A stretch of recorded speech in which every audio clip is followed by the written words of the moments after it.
I got started in wood turning. Actually, my father got me interested in it. He's a wood turner. He enjoys it as a hobby. And he signed me up for a class. We took a class together in North Carolina at John C. Campbell Folk School. That was about 3 years ago. It was a bowl turning class, a week-long bowl turning class. After that, I applied to the Charleston Farmers Market, and I got accepted. And I thought, wow, now I really need to make a whole lot of stuff. I also applied for a grant and received a grant from the Coastal Community Foundation to get started in building up my studio and some of that initial investment. When I needed a lathe, I contacted the instructor for that bowl turning class. He actually lives out in Portland, Oregon. And I asked him what he recommended, what type of lathe he recommended, and of course I needed something inexpensive, just getting started as an artist. And he put me in touch with a man that lives in New Orleans. His name is Gorst. Now Gorst first got interested in turning, his first lessons were in South Africa, and he was taught by a German prisoner of war. He's a radiologist. He lives on the end of Bourbon Street, and I think he had 10 or 12 lathes. Now, this particular lathe, he'd only used once.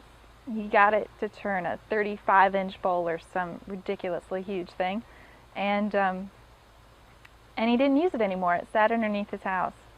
And it took about a week for me to get the parts turning again, but I got it turning. And Gore said to me, he said, now you owe me a bowl.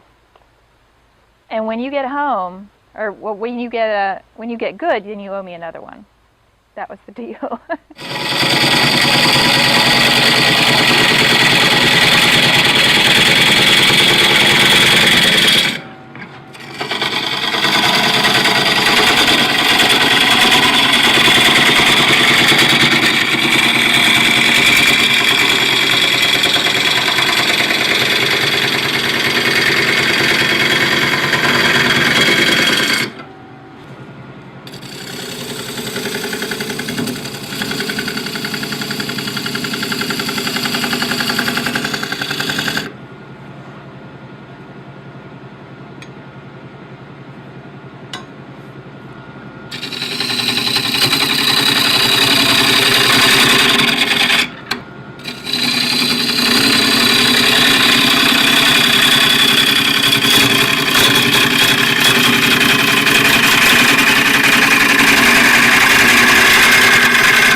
So far I've started with just a solid piece of wood and turned the outside of the rough outside shape of the bowl. This won't be a final finished turning, but it's just getting the general shape. I left a tenon on the bottom, which I used to grip the bowl with the chuck. So with the bowl mounted in the chuck on the tenon, I'm now going to turn the inside of the bowl and take out all of that extra wood that we don't need in here. So that's going to leave us about a 12-inch bowl, so I'm going to go here.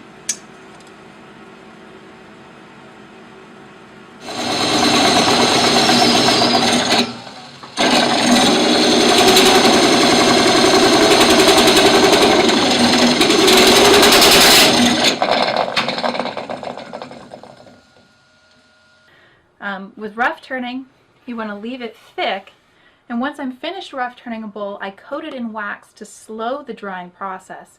And to be totally cured, a bowl could be drying for several months to a year, depending on the type of the wood, the size of the bowl, drying conditions, and everything else. It's not an exact science. It's almost an art in itself, being able to cure the wood properly. It is now the middle of April, and this bowl has been curing since New Year's Eve. That's when it was rough turned. I always date the bowls on the outside. I write what type of wood it is and where it came from. This is white oak that came from North Charleston. You can see how much it's moved already, and it's not completely done. So it's going to elongate along the length of the tree, and then also what would be the center of the tree actually comes up. So in the end you have a football shape. Now once this piece of wood is completely cured, Then I put it back on the lathe for finish turning.